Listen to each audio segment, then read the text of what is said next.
سؤال لكل أذناب إيران وأتحداهم يجاوبون عليه. تابعونا بعد الفاصل. السلام عليكم ورحمة الله وبركاته. في البث المباشر السابق سألت سؤال، وأنا الآن أعيد السؤال وأتحدى أي أحد من أذناب إيران أن يجيب على هذا السؤال. السؤال من شقين: اذكر لي اسم دولة واحدة فقط. هذا الشق الأول، دولة واحدة فقط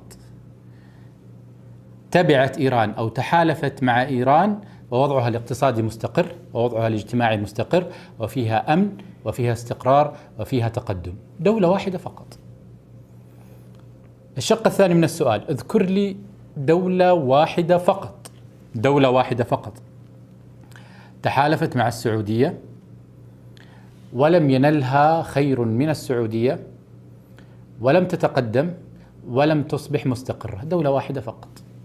هذا المقياس البسيط رياضيا وفيزيائيا ومنطقيا وعقليا فيه رد على كل من يحاول أن يصم المملكة العربية السعودية بأنها عميلة وبأنها ضد الشعوب وبأنها هؤلاء أتباع الفرس الكاذبون المازيشيون المركوبون الذين خانوا عروبتهم وخانوا أوطانهم. من أجل ماذا؟ يعني أنا اللي قاعد استغرب، من أجل ماذا؟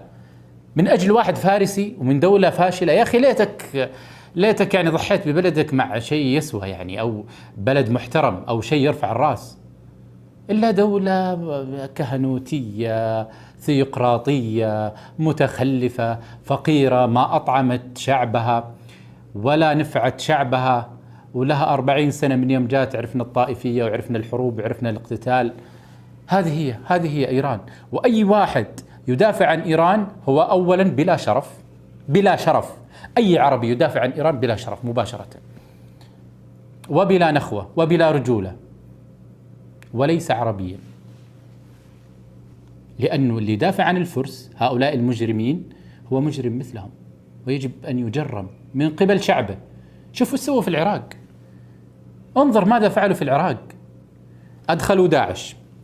تقارير دولية في صحيفة وابحثوا عنها اسمها Indian Times نشرت تحقيقا عن معسكرات لهنود يأخذونهم من أفغانستان، تأخذهم الاستخبارات الإيرانية من أفغانستان وتدخلهم إلى إيران وتدربهم، ثم بعد ذلك تدخلهم إلى العراق وتدخلهم إلى سوريا عشان يفجرون في الحسينيات وفي المراقد وفي غيرها من دور العبادة ويشعلون الطائفية. ويقول لك إنه هؤلاء تبعثهم السعودية إلى العراق من أجل أن تفجر. داعش كل جنسيات العالم انضمت إليها، فيه من أوروبا، في من فرنسا، في من العراق، في من سوريا، في من السعودية، في من تونس، في من مصر، من كل أنا ما أتكلم عن الأفراد المضحوك عليهم دول المغسول عقولهم، لكن القيادات والاستخبارات اللي تحرك داعش هي استخبارات أمريكا واستخبارات إيران واستخبارات إسرائيل وقطر أيضا. والدليل أنه كشف معسكرات كثيرة لقادة في داعش واعتراف بن لادن بأن هناك قادة، وحتى أسرة بن لادن كانت قبل فترة في العراق. وفي ناس يغطي عيونه ويمشي وراء عاطفته، هذا إذا أحسن الظن فيه، من الشعب العراقي أو من الشعب اليمني أو من الشعب السوري، ويقول لك لا هؤلاء وهابيون وهابيون. وانت عارف أن اللي نكب بلدك من 2003 إلى الآن هي إيران. ها هي استلمتكم إيران، ماذا نالكم منها؟ ماذا نالكم منها؟ أنشأت لكم ميليشيا اسمها الحشد الشعبي. ليه يعني ليه؟ لماذا؟ في دولة محترمة تنشئ ميليشيا؟ ليه ما يكون عندكم جيش محترم، يكون عندكم اقتصاد محترم، يكون عندكم استقلالية؟ تخيل الفرص. أنت الآن كل يوم يمضي من عمرك أنت كعراقي لن يعود. إلى متى وأنت عايش فقير؟ إلى متى وأنت عايش بلا كهرباء؟ إلى متى وأنت عايش بلا ماء؟ من أجل هذه المرجعيات العميلة ومن أجل إيران؟ إلى متى تدس رأسك في التراب؟ اعترف بالحقيقة. خلي الدعاية القديمة خلاص انتهت، انكشفت. دعاية إنه هذه وراها الوهابية وراها انكشفت. هذه انكشفت خلاص. هذه لا يرددها إلا عملاء إيران. الحقائق والاستخبارات العالمية وأرض الواقع تؤكد أنه من نكبكم هي إيران، ونكبت اليمن، ونكبت لبنان، ونكبت سوريا.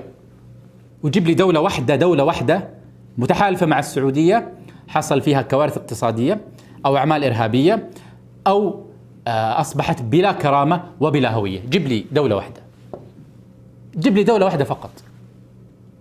وفي المقابل جيب لي أي دولة متحالفة مع إيران لها كرامة. أي دولة جيبها لي في العالم كله لها كرامة بمجرد تحالفها مع إيران. جيب لي اسم، أبغى اسم واحد بس. وأتحداك إذا ما جلست مع نفسك وقلبت الأمور وكنت عادل ومنصف، إن لم تدن هذه الدولة المجرمة اللي سرقت قوتكم وسرقت أموالكم وسرقت أمنكم وسرقت نفطكم وسرقت ماءكم، ويجي ناس عملاء منكم متفرسنين يدافعون عنها بدعوى أوهام مغبرة وقديمة وكشفت، لا تنطلي إلا على الحمقى وعلى الأغبياء وعلى اللي ما عندهم تحديث للمعلومات، ما في أبديت يعني ريفرشمنت للمعلومات وللأخبار. خلاص انكشف كل شيء، خلاص انتهى، انكشف كل شيء. لم يعد خافيا على أحد. لما هذا العميل الحوثي عشان ينقذ رقبة الفارس الحقير يضحي باليمن كله، يضحي بعروبته. لما يقول لك أنا حفيد رسول الله وترضى أنه تتحالف مع واحد يسب عرض رسول الله اللي يعتبر إذا كنت حفيده فعلا يعتبر عرضك.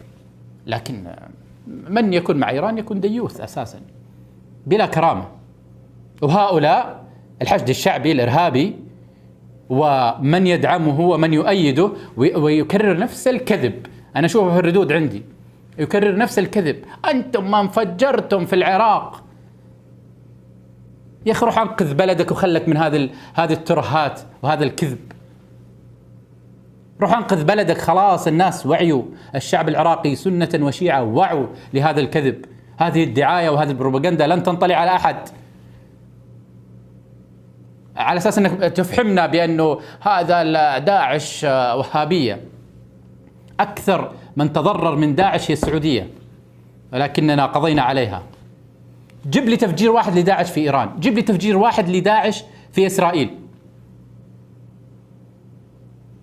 سلمتم بلدكم من أجل كذبة ومن أجل عمالة ومن أجل عمل استخباراتي حقير تقوم به إيران، سلمتم بلدكم لها. وكل يوم يمضي من عمرك أنت يا عراقي بلا كرامة وبلا أمن وبلا صحة لن يعود. تضحي عشان الفارسي ليه؟ يا أخي لا تحب السعودية، احقد على السعودية، احقد علينا جميعا، لكن فكر في نفسك، فكر في بلدك. من هو المتواجد على الأرض؟ من هي الدولة المسيطرة عليكم؟ من هي المتدخلة؟ في بلد غير إيران؟ ما في. تدس رأسك في التراب مع احترامنا للشرفاء والكرماء من أبناء العراق سنة وشيعة، هذول العروبيين اللي كشفوا المؤامرة وقالوا لا، لن نكرر المأساة مرة أخرى. اتركوا هذه الدولة الفاشلة. شيء يفشل، أقسم بالله دولة تفشل، دولة ما نفعت شعبها، ما أطعمتهم من جوع ولا أمنتهم من خوف، متمردة متغطرسة وتبغى تلعب دور إمبراطورية عابرة للقارات وهي ملاقية تاكل. ما هو المغري فيها؟ ما هو المغري فيها؟ ماني شايف أي شيء يعني يستاهل تضحي ببلدك عشان هذه الدولة الغبية، ويطلع لك كم واحد يدافع عنها. أي واحد عربي، وأقولها مرة أخرى، يدافع عن نظام إيران أو يخلق لهم الأعذار هو بلا شرف وليس عربي وبلا كرامة وعميل، ويبقى دوما عميل. شكرا لطيب المتابعة، والسلام عليكم ورحمة الله وبركاته.